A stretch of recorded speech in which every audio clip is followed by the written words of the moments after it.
बवासीर हेरिडिटरी भी हो सकती है। अगर फैमिली में किसी एक को बवासीर की प्रॉब्लम है तो दूसरे को भी होने के चांसेस हो जाते हैं। या बहुत ज़्यादा मोटापा है पेशेंट को तो उनको बवासीर हो जाने के चांसेस हो जाते हैं।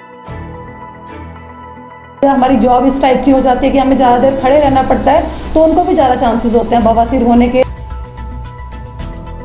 पेशेंट का जो है पेट खराब रहता है, उसको बेचैनी होती है, अपच टाइप की कंडीशंस हो जाती हैं और बहुत ज़्यादा गैस पेशेंट को बनी रहती है।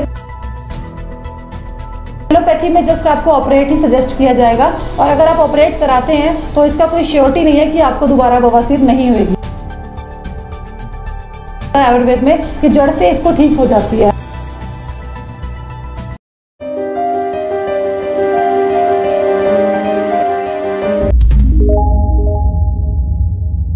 नमस्कार, मैं डॉक्टर वंदना, डॉक्टर शारदा मेडिलाइफ आयुर्वेदिक हॉस्पिटल लुधियाना। आज मैं आप सबके साथ पाइल्स यानी बवासीर के बारे में डिस्कस करूंगी। जो हमारी गुदा के बाहरली तरफ या अंदरली तरफ जो शिराएं होती हैं उनमें सूजन आने के कारण पेशेंट को बवासीर होने के चांसेस हो जाते हैं। ये शिराओं में सूजन आने के कारण हमारी गुदा में जो बाहर की साइड में हल्के हल्के छोटे से मस्से महसूस हो सकते हैं। पेशेंट को उससे ब्लीडिंग हो सकती है और दर्द हो सकता है। अगर ये सारे सिम्टम्स हैं तो बवासीर होने के चांसेस हो जाते हैं पेशेंट को। अगर अब मैं कारणों की बात करूं कि बवासीर किन कारणों से होती है तो बवासीर हेरिडिटरी भी हो सकती है। अगर फैमिली में किसी एक को बवासीर की प्रॉब्लम है तो दूसरे को भी होने के चांसेस हो जाते हैं। या बहुत ज़्यादा मोटापा है पेशेंट को तो उनको भी बवासीर हो जाने के चांसेस हो जाते हैं।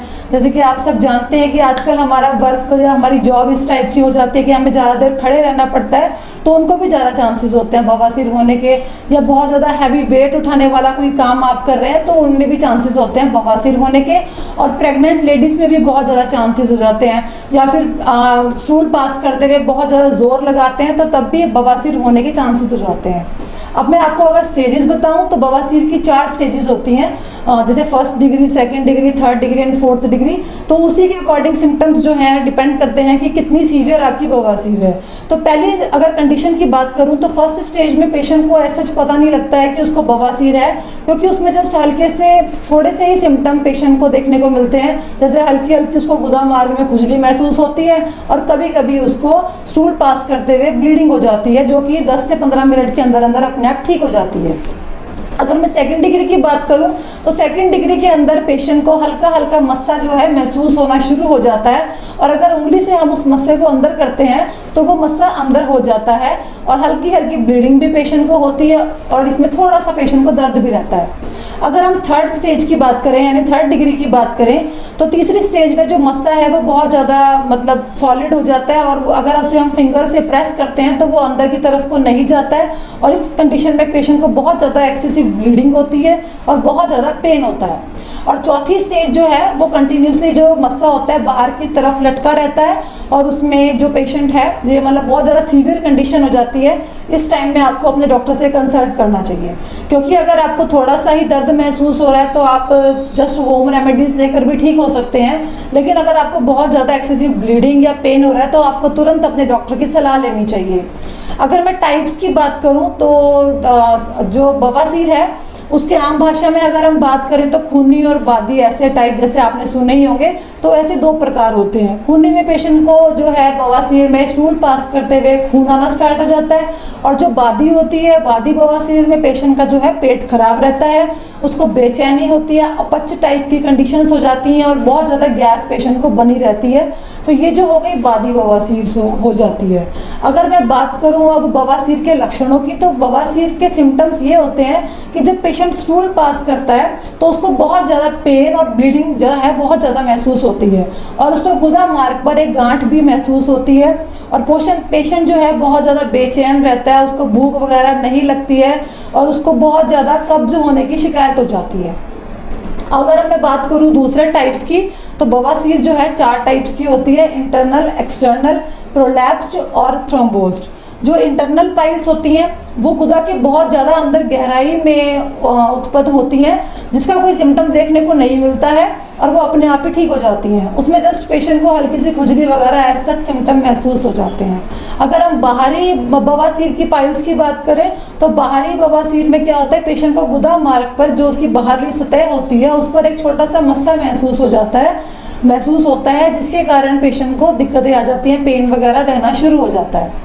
अगर प्रोलैप्स की बात करें तो प्रोलैप्स्ड पाइल्स अगर किसी को हो रहा है तो उसके अंदर जो वो गांठ है, जो मस्सा है, वो बाहर की तरफ को लटक जाता है और वो उंगली से अंदर नहीं जाता है, तो ये प्रोलैप्स्ड बवासीर हो जाती है। और अगर फोर्थ की बात करें तो वो होती है खूनी बवासीर, जिसमें खून के थक्के जो होते हैं वो साथ में गिरने स्टार्ट हो जाते हैं और ये बहुत ज़्यादा सीवियर कंडीशन होती है, क्योंकि अगर आपको इतनी ज़्यादा ब्लीडिंग हो रही है तो आपको अनीमिया वगैरह होने के चांसेस हो जाते हैं, जिसकी वजह से आपको चक्कर वगैरह भी आ सकते हैं। तो आपको ऐसी कोई भी दिक्कत अगर महसूस होती है कि आपको स्टूल पास करते हुए बहुत ज़्यादा जोर लगाना पड़ रहा है, या आपको बहुत ज़्यादा दर्द हो रही है, या हल्की सी आपको कहीं दर्द या कट महसूस हो रहा है, तो आपको तुरंत अपने डॉक्टर की सलाह लेनी चाहिए। अगर मैं प्रिवेंशंस की बात करूं कि आपको क्या क्या प्रिकॉशंस लेने चाहिए बवासीर से बचने के लिए, तो सबसे पहले आपको एक ऐसा आहार विहार खाना चाहिए, ऐसा आहार विहार करना चाहिए जिससे आपको कब्ज ना हो। आपको फाइबरस डाइट लेनी चाहिए, प्रॉपर रेगुलर एक्सरसाइज करनी चाहिए, ज़्यादा देर तक टॉयलेट सीट्स पर नहीं बैठना चाहिए और व्यायाम करना चाहिए। ज़्यादा से ज़्यादा पानी पीजिए और फ्रूट्स खाइए, आप हरी पत्तेदार सब्जियां खा सकते हैं। फाइबरस डाइट जैसे पपीता वगैरह आप ले सकते हैं, तो ऐसी डाइट आपको लेनी है जिसके कारण आपको कब्ज ना हो, क्योंकि अगर कब्ज आपको हो जाएगी तो आपकी जो गुदा मार्ग की जो नसें हैं उनमें बहुत ज़्यादा स्वेलिंग आ जाती है। स्वेलिंग आने के कारण इतना ज़्यादा प्रेशर उन पे पड़ता है तो पेशेंट को कॉन्स्टिपेशन जो है बहुत ज़्यादा सीवियर हो जाता है। और इसमें आपको दलिया वगैरह आप खा सकते हैं। अगर आपको हल्का सा पेन है तो आप सिट्स बाथ भी ले सकते हैं, जैसे एक टब में आप गुनगुना पानी लेकर उसके अंदर सेंधा नमक डालकर आप अपने कपड़े रिमूव करके उस टब में बैठ सकते हैं और आप थोड़ी पेरिनियल एक्सरसाइज वगैरह कर सकते हैं, जैसे कि आप थोड़ा रिलैक्सेशन या कॉन्ट्रैक्शन कर सकते हैं। उसके कारण आपको उसकी वजह से आपको थोड़ा पेन में रिलीफ मिल जाएगा। लेकिन अगर आपको बहुत ज़्यादा सीवियर पेन है, साथ में ब्लीडिंग भी हो रही है, तो तुरंत आपको अपने डॉक्टर की सलाह लेनी चाहिए। हमारे 4 सेंटर्स हैं। आपको हमारे से किसी भी तरह की प्रॉब्लम्स अपनी डिस्कस करनी है, आपको बहुत ज़्यादा क्रॉनिक, बहुत पुराना आपको कब्ज रहता है, कॉन्स्टिपेशन है, तो उसके बारे में भी आप हमसे डिस्कस कर सकते हैं। या आपको किसी डाइट से रिलेटेड हमसे कुछ पूछना है कि आपको क्या खाना चाहिए, क्या नहीं खाना चाहिए, तब भी आप हमें कंसल्ट कर सकते हैं। क्योंकि अगर आप एलोपैथी ट्रीटमेंट की तरफ जाते हैं तो एलोपैथी में जस्ट आपको ऑपरेट ही सजेस्ट किया जाएगा, और अगर आप ऑपरेट कराते हैं तो इसका कोई श्योरिटी नहीं है कि आपको दोबारा बवासीर नहीं होगी, क्योंकि इसके रिकरेंट चांसेस बहुत ज़्यादा होते हैं। अगर आप आयुर्वेद में आएंगे तो पाइल्स का बहुत अच्छा ट्रीटमेंट होता है आयुर्वेद में, कि जड़ से इसको ठीक हो जाती है। जड़ से मतलब आपकी जो बवासीर है वो ठीक हो जाएगी। लेकिन अगर आपकी बवासीर बहुत ज़्यादा सीवियर कंडीशन में बढ़ चुकी है, आपको फिस्टुला बन चुका है, मतलब आपका ब्लड क्लॉट इकट्ठा हो चुका है, तो आपको क्षारसूत्र की तरफ एडवाइस कर सकते हैं। लेकिन अगर आपको सिंपल जस्ट दर्द वाली या खूनी ऐसे मस्से वाली आपको अगर बवासीर की शिकायत है तो आप हमसे ट्रीटमेंट करा सकते हैं। ये इसका मतलब बहुत ज़्यादा जड़ से इलाज है और आप इससे बहुत अच्छी तरह निजात पा सकते हैं। कोई भी आपको दिक्कत हो, कुछ आपको कंसल्ट करना है, तो आप हमसे कभी भी फ़ोन पे बात कर सकते हैं। और हमारे 4 सेंटर्स हैं, मोहाली, मुक्तसर, लुधियाना, बठिंडा। आप जब मर्जी वहाँ जाकर विजिट कर सकते हैं। धन्यवाद।